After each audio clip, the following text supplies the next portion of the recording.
Okay, Shedeur Sanders ends up falling out of the first round. Many thought that there are people who thought he should be drafted first overall in this draft class. He was projected to go 11th, ultimately does not go in the first round at all. Why? What happened? Well, let's get into it.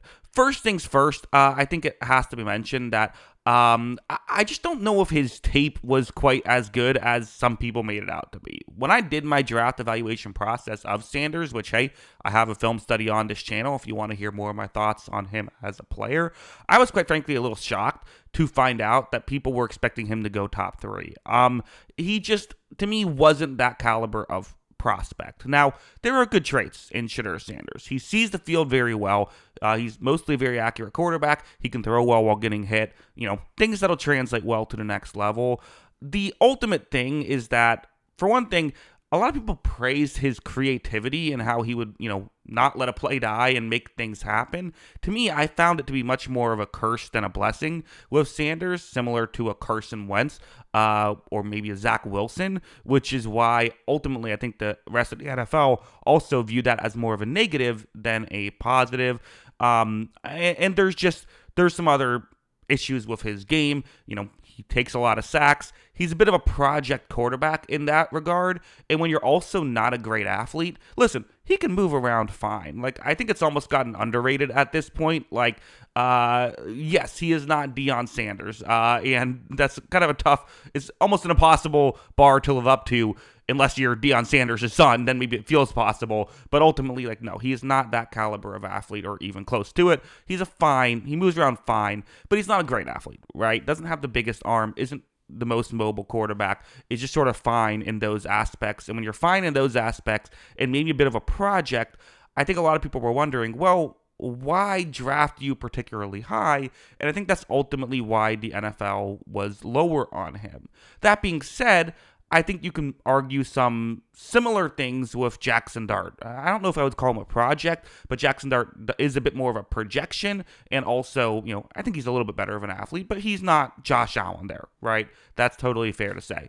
However, I do think that we have to now talk about some of the other stuff when it comes to Shedeur Sanders, which, listen, the tape is the tape. And if you're incredible, if your tape is incredible, it doesn't matter all the other stuff, but there is other stuff. For one thing, there are some, he was not the most likable player in college. A lot of people, I'm not a college football fan. Obviously, I just through osmosis hear about a lot of this stuff, but I don't watch college football every Saturday. So my draft evaluation stuff is strictly just from watching tape on these players in the offseason. But for Shedeur Sanders, definitely there were a lot of instances. I think one clip I've sort of seen go re-viral now was a clip where a player had said Colorado was in for a rude awakening, an opposing quarterback, and then when Colorado won, Shedeur Sanders didn't shake that player's hand after the game, people viewing that as kind of like being a sore winner, so to speak. And I think, there was a Deion Sanders tweet where he sort of bragged about how his son's going to go in the top 5. That did not work out too well. And just in general, to bring up Deion Sanders, Deion Sanders is a big personality, and he's going to be involved in the process. He was Shedeur Sanders' coach. The coach of the quarterback is going to be involved in the process, right? So Deion Sanders is someone who, again, it doesn't have to mean that every team is turned off from Deion Sanders. I'm sure there were teams that liked Deion Sanders as well, but ultimately, if the right teams are turned off by Deion Sanders, that's going to play a role, right?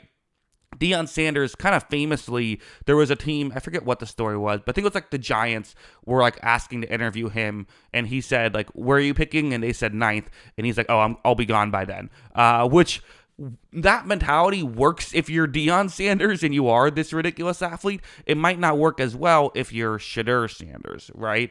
Who isn't a great athlete and might need to do some of these little or smaller things to make sure that you get drafted.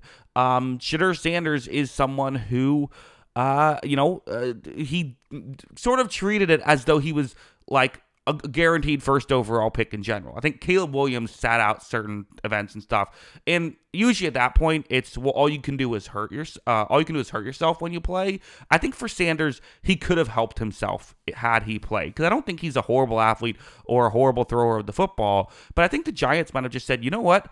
We've coached this guy Jackson Dart. We trust him a lot more. We've seen what he can do. Sanders is just more of a projection, so why go that route? There was also the reports of Shedeur Sanders. People, I think there was one report where and again, who knows with this stuff? It's all rumors, right?